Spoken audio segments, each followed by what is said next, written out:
So recently, a bunch of unaired pilots found their way online, dating back to the 90s. What I want to do is look at these pilots and determine two things. 1. Did it have potential? And 2.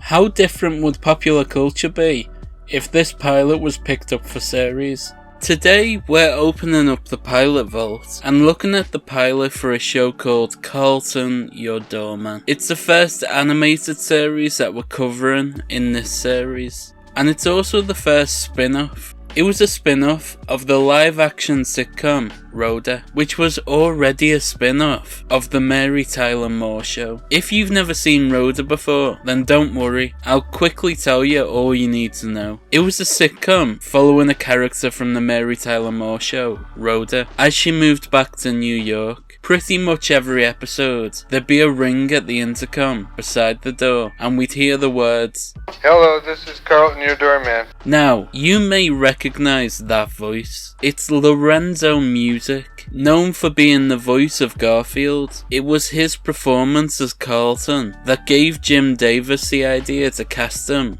as the iconic lasagna-loving cat. Alright, you can nap with me. Come on in.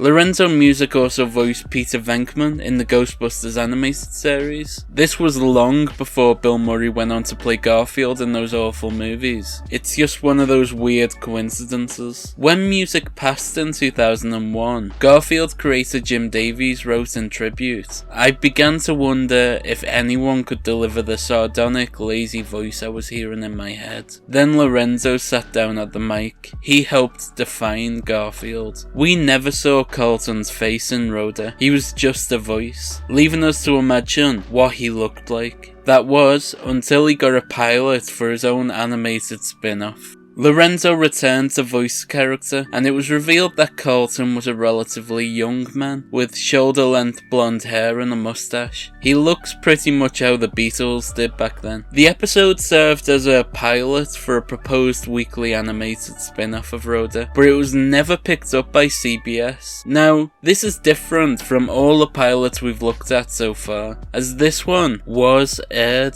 once. After CBS passed on it, they decided to air it once as a CBS special presentation in 1980, but it's never been rebroadcast. But we're still counting it for Pilot Vault. Oddly enough, this also means that this is the only pilot episode that we'll ever look at that was given an award. It got the Primetime Emmy Award for Outstanding Animated Program in 1980. So this looks like it'll be a decent pilot. Is it?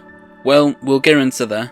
The plot of the episode reads, the adventures of Carlton, a New York City doorman and a misfit who seeks to better himself and his position in society. In the pilot episode, which presents viewers with a first look at Carlton, who was only heard but never seen on Rhoda, Carlton seeks a replacement for his boss's wife's dog, Pumpkin, who died while in his care. Now, let's open up the pilot vault and look at this pilot and see where it ranks among the other unaired pilots we've spoken about. So an interesting bit about this is that it is one of the last animated pilots to use a laugh track, which was common practice in the 60s and 70s. Salt the sidewalk. I'll get right on that. We start with Carlton waking up for work, and for the first minute or so, we don't see his face, giving us the impression that he's never going to be seen, as though he's like an adult in a Tom and Jerry cartoon. But then he backs up, looking in the mirror, and he says his iconic line. "Hello, this is Carlton, your doorman." It's the same uniform we saw in Rhoda. Oh yeah, we did see him twice, but his head was always obscured. In one episode he was wearing an ape mask. Don't ask. He kicks his cat out. Little did he know he was going to be playing one in a few years' time. Then Carlton gets to work where he has to help people. You know, your typical doorman stuff. I kinda wish we would have at least got a reference to Rhoda in this. He's still the doorman of her building, but she never shows up. I'm certain she'd have something to say about the 30-car pile-up outside the window. Carlton enters the building and accidentally yells at his boss, the owner of it. He keeps coughing because the boss is smoking. which is the least realistic thing about this pilot, because Carlton is clearly a pothead. You just know he's stoned out of his mind for the entire thing. Why is he coughing at some smoke? His boss tells him off for not looking after his dog, Pumpkin, then leaves. Carlton quickly falls asleep in his chair before being awoken by the intercom system. It's incredible seeing this side of things. This is the exact thing I wanted from this pilot. Usually we only see this from Rhoda's point of view. I can't wait to rewatch Rhoda, knowing that Carlton is sat in that tatty red chair, half asleep, talking into the speaker. He then gets a call from Mrs. Shaftman, his boss's wife. Are you busy right now? Are you busy right now? Now, you may recognise that heavy smoker's voice. She was a judge on a few episodes of Matlock. She hears him opening a can of beer in the early hours and she seems pretty unfazed by it really. You'd think she'd report Carlton for being a drunk, but it's the 80s, so alcoholism is just a quirky personality trait. Shaftman calls Carlton up to her apartment in an attempt to seduce him. He isn't interested, he just wants to take his boss's dog and leave. She ignores his refusal to sleep with her several times because, you know, it's the 80s. It's not sexual harassment if it happens to a man. Haha, comedy. The 80s was so quirky. Now, the animation style of this pilot is quite nice. It's made by the same studio who made the original Ninja Turtles cartoon and James Bond Jr. God, James Bond Jr.? There's a show I haven't thought about in a very long time. Oh yeah, I want to thank Silent Wolf AV as he has done a remaster of this. Here's what we would have had to look at if it wasn't for him. Nuts. Carlton, hold me. The quality is dreadful, isn't it? He's basically the saviour of this video. A lot of the pilots I want to look at are really low quality, so I've sort of been pouring them off, but we'll get to them eventually. Carlton walks a dog and spots his mother in the park. She's not in it much, but she is voiced by Loren Tuttle. Weirdly enough, Carlton's mother did actually appear in an episode of Rhoda. Carly, everything is fixed. Thanks, Mom. But she was played by Ruth Gordon. His mother in this pilot looks nothing like her, so, you know, throw some continuity out the window. Doesn't matter today. It's a shame his mother had such a small role in this, because the actor, Loren Tuttle, was one of the top radio actors of the 1940s. Many of these radio shows are on YouTube.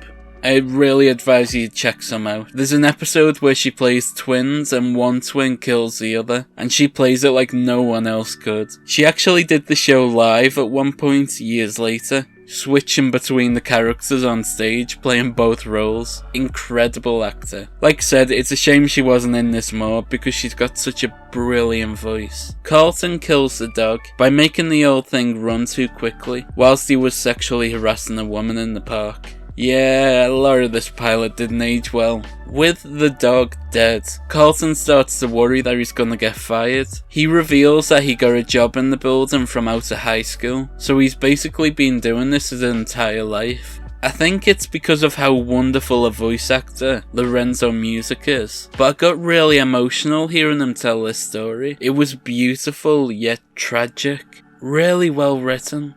He attempts to give his cat to his boss's wife to cover up the fact that the dog died, but this doesn't work and he gets beat up. They're both fuming at him when they find out the dog's dead. The boss forgives Carlton for killing the dog, and it ends on a weirdly nice note where they go for a drink together. See, I really enjoyed this show. It's a shame that it didn't go any further than a pilot. Carlton is a really likeable character, and the show has this 70s vibe despite coming out in 1980, and the vibe gives it like this really memorable atmosphere. It's a really special pilot. I can see why it got an award, but I understand why it was never picked up for series, because I suppose in 1980 America wasn't quite ready for a primetime animated show aimed at adults. I saw a comment say that if you listen only to the audio of this, then it sounds like a really dark episode of Garfield. I kinda wish we'd done it that way.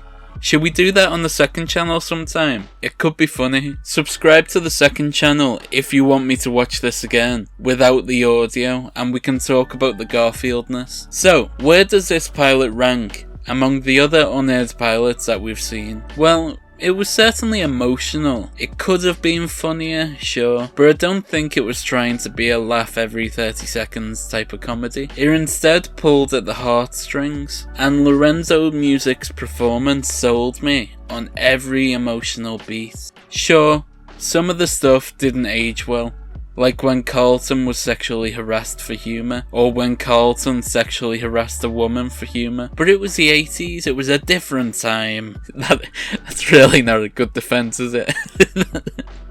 Imagine someone committing a crime and during the trial they just go, oh, it was the 80s, it was a funny time. That was a good joke back then. Horrendous. Right.